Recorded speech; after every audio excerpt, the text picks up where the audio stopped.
అందరికీ మనస్ఫూర్తిగా హృదయపూర్వక నమస్కారం. దేశవ్యాప్తంగా అనేక రాష్ట్రాల్లో అసెంబ్లీ ఎన్నికలు జరుగుతున్న సందర్భంలో ఇక్కడున్న మంత్రులకి, ఇక్కడున్న పార్లమెంటు సభ్యుడికి, ఈ రాష్ట్రంలో ఉన్న కాంగ్రెస్ ప్రజాప్రతినిధులు, ముఖ్య నాయకులకే కాకుండా దేశవ్యాప్తంగా ఉన్న అనేక మంది నాయకులకి వివిధ రాష్ట్రాల్లో పార్టీని గెలిపించే దాంట్లో భాగంగా ముఖ్యులైన మా అందరికీ కూడా బాధ్యతలు ఇచ్చారు. దాంట్లో భాగంగా నాకు సీతక్క గారికి కేరళ రాష్ట్రంలో పెట్టారు. మా పొన్నమన్నకి పుదుచ్చేరిలో ఇవ్వటం జరిగింది. ఇంకా శాసనసభ్యులకి, పార్లమెంట్ సభ్యులకి కూడా వివిధ ప్రాంతాల్లో బాధ్యతలు ఇవ్వటం జరిగింది. దాంట్లో భాగంగా సుమారు ఒక వారం రోజుల పైచిలకు నేను కేరళలో ఉండటం జరిగింది. కేరళలో మేము తిరిగినంత ప్రాంతంలో రేపు జరగబోయే పోలింగ్లో యూడీఎఫ్ అంటే కాంగ్రెస్ మిత్ర బృందమైన యూడీఎఫ్ పార్టీ అద్భుతమైన మెజార్టీతో అధికారంలోకి రాబోతుందని చెప్పడానికి సంతోషిస్తున్నాను. దాంట్లో ప్రధానంగా తెలంగాణ రాష్ట్ర ముఖ్యమంత్రి రేవంత్ రెడ్డి గారు, ఉప ముఖ్యమంత్రి వర్యులు బట్టి విక్రమార్క గారు, ఇంకా చాలా మంది పెద్దలు, శ్రీధర్ బాబు గారు, ఇంకా చాలా మంది మంత్రులు, పెద్దలు కూడా ఈ ప్రచారంలో పాల్గొన్నప్పుడు, వివిధ నియోజకవర్గాల్లో, జిల్లాల్లో తిరిగినప్పుడు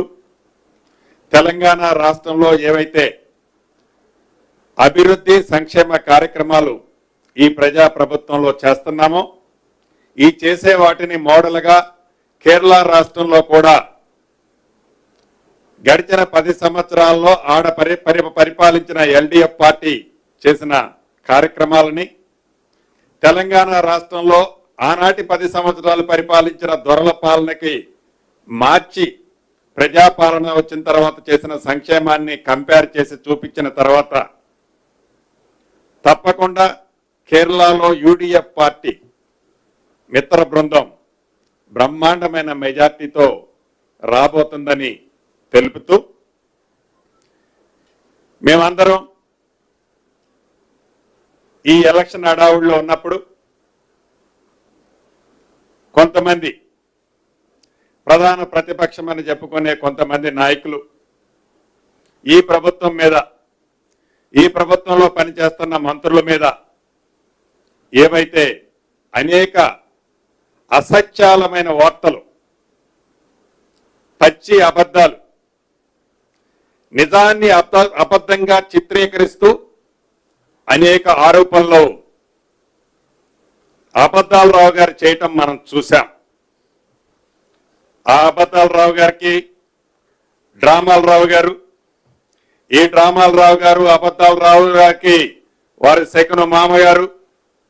వీరి అవతారం అంతా, వారి టీం అంతా అబద్ధాలని, అసత్యాలని ప్రజలకి మభ్యపెట్టడం కోసం, ప్రజలని ఆనాడు 2 ఎన్నికల్లో మాయమాటలు చెప్పి ఎలా అయితే అధికారంలోకి వచ్చారో మళ్ళీ అధికారంలోకి రావాలనే తాపత్రయం కోసం, ఎలాగైతే 10 సంవత్సరాల్లో క్రితం వారికి ఉన్న ఆస్తులు కానీ,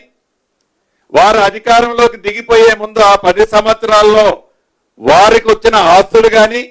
ఆ వివరాలన్నీ ఒక్కొక్కటి ఎక్కడ బయటకు వస్తాయనే ఆందోళనతో కావచ్చు, ఈ ప్రజాప్రభుత్వం అధికారంలోకి వచ్చిన ఈ 2 సంవత్సరాలు 3 నెలలు, 2 సంవత్సరాలు 4 నెలల్లో ఏవైతే ఏ ఎన్నికలు వచ్చినా, అవి బై ఎన్నికలు కావచ్చు, పార్లమెంట్ ఎన్నికలు కావచ్చు, స్థానిక సంస్థల ఎన్నికలు కావచ్చు, మున్సిపల్ కార్పొరేషన్ ఎన్నికలు కావచ్చు, ఈ ఎన్నికల అన్నిటిలో కాంగ్రెస్ పార్టీకి, ఈ ప్రజాప్రభుత్వానికి వచ్చిన ఫలితాలు చూసిన తర్వాత జీర్ణించుకోలేక ఆ సత్యాన్ని అరిగించుకో